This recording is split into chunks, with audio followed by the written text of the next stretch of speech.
Hey, today we're going to talk about upper body strength exercises for men over 50 and 3 exercises you should be doing correctly. After being a trainer for 15 years, I want to show you 3 upper body exercises you should be doing correctly. Number 1, it's your dumbbell bench press. Number 2 is your dumbbell row. And 3 is your lat pull down. The reason why I'm picking these 3 exercises, it's the 3 biggest exercises I see in most programs. And also, it's the 3 most exercises that I see people doing in the gym when they're starting a program. So the first exercise we want to do before doing any of these exercises is always execute a good warm-up of your rotator cuffs, of your lats, of your back. So go through a really good warm-up before you start this. So first one is your dumbbells. What you're going to want to do these correctly is you're just going to grab a hold of both your dumbbells, have a seat on the bench. You're going to have both feet planted on the ground.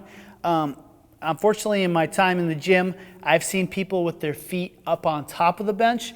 What that's doing, it's taking a lot of stability out of the movement. When you take that stability out of the movement, if you lose control, you could fall off the bench and hurt yourself more seriously. So when starting out to execute this properly, have both feet planted on the ground. That's going to give you some great stability. You're going to lie back, keep your palms at your side, and then you can either use a neutral grip, which is going to be pretty easy on the shoulders, or you can use a pronated grip. So tuck your elbows just a bit. You're going to press straight up. Press your upper back into the chest, and then down under control, okay? You want to keep these dumbbells right at the edge of your pecs there, and then drive up. Also, we're going to keep the elbows slightly tucked so you keep your triceps involved in this. It will take pressure off your shoulders. A lot of times I see people's elbows floating back, so it's going to end up putting pressure on the shoulders. So keep those elbows tucked slightly and keep your feet planted on the floor and drive straight up. Deep breath in and then exhale. All right, when you're finished, what you can do is just bring them down to your side and then sit back up like so. Or you can just go like this, and then if you're going to set them down, watch on each side and just drop them down off to your side. Okay? Again, watch what's down at the side here. I've seen people have dumbbells off to the side, and they just end up smashing their fingers. So that's a good, proper way to execute the dumbbell bench press. Next, what we're going to do here is a dumbbell row. So when doing your dumbbell row, there's a couple ways that you could go about it. You can do it with the bench, which is going to give you more support, or you can do it without the bench, which is going to work more your core.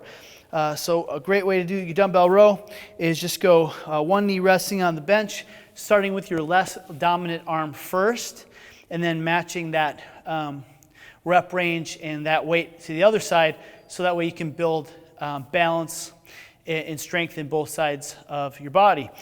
So for an example, if you could only do 10 reps with 45 pounds in your left arm, don't try to do the 15 reps on your right arm for 45 pounds. Do 10 reps till that other arm catches up. So start with your less dominant side first. Have yourself a nice flat back, okay? You see a lot of people, they like roll their upper back down. So we're going to want to keep our back flat. Our head in a neutral position. A lot of times you see people over hyperextending their neck. Keep that head down. You're going to grab a hold of your dumbbell. And what you're going to do is you're going to pull through your elbow up to your torso and then down under control. A lot of times you just see people look like they're starting a lawnmower, but really they're just using momentum there. So pick a weight that you can pull up on a count of 1, hold for 1, and then down on a count of 3. And then produce the amount of repetitions that you need. The other upper body exercise I see a lot of people doing that's in a lot of programs is their lat pull down. Is one thing that they do is they pick way too much weight, and then they lean their body into it to create momentum. The other thing is that you want to have proper hand positioning. One really common one and easy to use is just go right outside shoulder width. Just make sure your hands are even, and then pull down evenly through the elbows, because what's happening is you'll see your hands are in position, and then all of a sudden you're here, and then you see somebody using all their momentum, and they're just cranking themselves back but they're really not activating, using their lats the proper way. So what you're going to do is just set your weight up that you can comfortably do for your rep range. You're starting out like that, 10 to 12 reps, or if you're working more endurance, 15 to 20. Find that even grip.